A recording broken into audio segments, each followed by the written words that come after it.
ஈரோடு அரசு மருத்துவமனையில் அடுத்தடுத்து 2 பேரை கத்தியால் குத்திய நபரை பொதுமக்கள் பிடித்து போலீசாரிடம் ஒப்படைத்தனர். இது பற்றிய தகவல்களை தருவதற்காக செய்தியாளர் குணசேகரன் இணைகிறார். குணசேகரன், இந்த சம்பவத்தில் ஈடுபட்ட நபர் யார்? எதற்காக அவர் இந்த செயலில் ஈடுபட்டிருக்கிறார்? விவரங்கள்.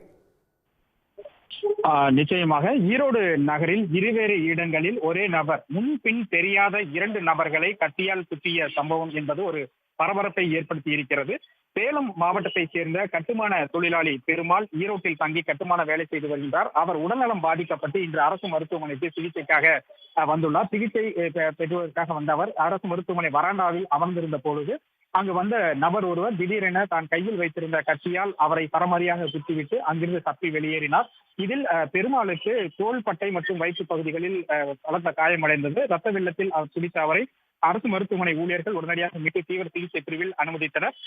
கத்தியால் குத்திய அந்த நபர் அங்கிருந்து ஆட்டோவில் ஏறி தப்பித்து சென்றதாக கூறப்படுகிறது. இதற்கிடையே மூலப்பாளையம் என்ற இடத்தில் அரசு நகர பேருந்தில் ஏறி சென்ற அதே நபர் அங்கு இருந்த சக பயணிகளிடம் தகராறில் ஈடுபட்டுள்ளார். அந்த தகராறு முற்றியதில் தான் மூலப்பாளையத்தைச் சேர்ந்த பழனிசாமி என்ற ஒரு நபரையும் அவர் கத்தியால் குத்தியிருக்கிறார். இதில் தலையில் பழனிசாமிக்கு வெட்டுக்காயம் ஏற்பட்டு அவரும் அங்கிருந்த ஒரு தனியார் மருத்துவமனையில் சிகிச்சைக்காக அனுமதிக்கப்பட்டார். தொடர்ந்து அங்கிருந்த பயணிகளிடமும் பொதுமக்களிடமும் அந்த நபர் தகராறில் ஈடுபட்ட நிலையில் அவரை மடக்கி பிடித்து அவர் கத்தியை பறிமுதல் செய்ததுடன் அவருடைய கைகளை கட்டி உடனடியாக போலீசுக்கு தகவல் தெரிவித்தனர். சம்பவ இடத்திற்கு சென்ற ஈரோடு தாலுகா போலீசார் 2 நபர்களையும் கத்தியால் குத்திய அந்த நபரை பிடித்து காவல் நிலையம் அழைத்து வந்து விசாரணை நடத்தினர். அந்த விசாரணையில் கத்தியால் அந்த குத்திய அந்த நபரின் பெயர் பூபதி என்பதும் ஏற்கனவே இவர் ஆம்புலன்ஸ் ஓட்டுநராக பணியாற்றி வந்ததும் தெரிய வந்தது.